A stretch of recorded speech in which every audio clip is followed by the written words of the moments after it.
فقہی مسائل جاننے کے لیے ہمارے چینل کو سبسکرائب کر لیں۔ السلام علیکم ورحمۃ اللہ وبرکاتہ۔ امید کہ آپ تمام حضرات خیریت سے ہوں گے۔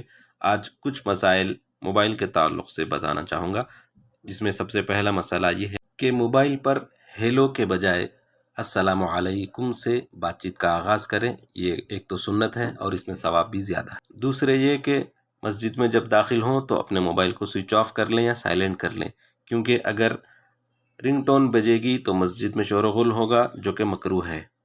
موبائل پر گانے سننا اور ان میں گانے وغیرہ ڈاؤن لوڈ کر کے رکھنا اور اسی طرح رنگ ٹون میں گانے وغیرہ لگانا شرعاً ممنوع اور حرام ہے۔ اسی طرح رنگ ٹون کی جگہ قرآنی آیات یا اذان کے کلمات وغیرہ رکھنا بے ادبی ہے، نہیں رکھنا چاہیے۔ کسی اجنبی لڑکی سے موبائل پر دوستی کرنا اور بات چیت کرنا حرام ہے۔ دوران موبائل اگر موبائل فون بج رہا ہے تو اس کا کسی بھی سوئچ کو پریس کرنے سے میوزک رکتی ہے تو نماز میں اس کی گنجائش ہے، لیکن نماز میں جیب سے موبائل نکالنا پھر اس کو سائلنٹ کرنا دوبارہ جیب میں رکھنا، اس سے نماز فاسد ہو جاتی ہے۔ موبائل میں گیم وغیرہ کھیلنے سے وقت ضائع ہوتا ہے اور اسلام بیکار چیزوں کے پیچھے وقت ضائع کرنے سے بچنے کی ترغیب دیتا ہے۔ موبائل پر اپنی فوٹو وغیرہ لگانا درست نہیں ہے۔ اگر آپ موبائل کا کاروبار کرتے ہیں اور کوئی موبائل وغیرہ بیچتے ہیں تو اگر اس میں کوئی عیب ہے تو وہ ضرور بتانا چاہیے۔ بغیر اس کا عیب بتائے بیچنا دھوکہ دہی ہے، جس سے حضور صلی اللہ علیہ وسلم نے منع فرمایا ہے۔ کسی بھی دوسرے شخص کے موبائل کو لے کر اس کی فوٹوز وغیرہ چیک کرنا بہت بری بات ہے، اس سے بچنا چاہیے۔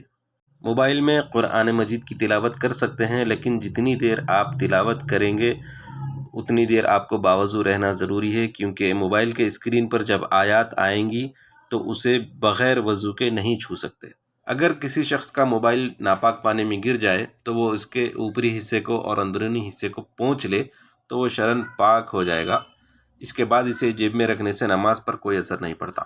سب سے اہم مسئلہ، چھوٹے بچوں کو موبائل فون بالکل بھی نہ دیں۔ ایک تو ان کی آنکھیں خراب ہوں گی، دوسری انہیں میوزک کی اور کارٹون وغیرہ دیکھنے کی عادت پڑ جائے گی۔ پھر جب کبھی انہیں موبائل میسر نہیں ہوگا تو وہ روئیں گے، چلائیں گے اور اس طرح ان کی عادات اور اخلاق خراب ہو سکتے ہیں۔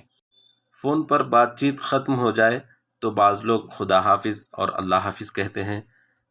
اس طرح کہنے میں کوئی حرج تو نہیں ہے، لیکن سنت یہ ہے کہ السلام علیکم کہا جائے، اور یہی حکم ملاقات کے بعد واپسی کے وقت سلام و دعا کرنے کا ہے۔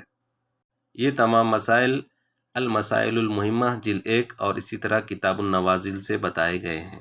السلام علیکم ورحمۃ اللہ وبرکاتہ۔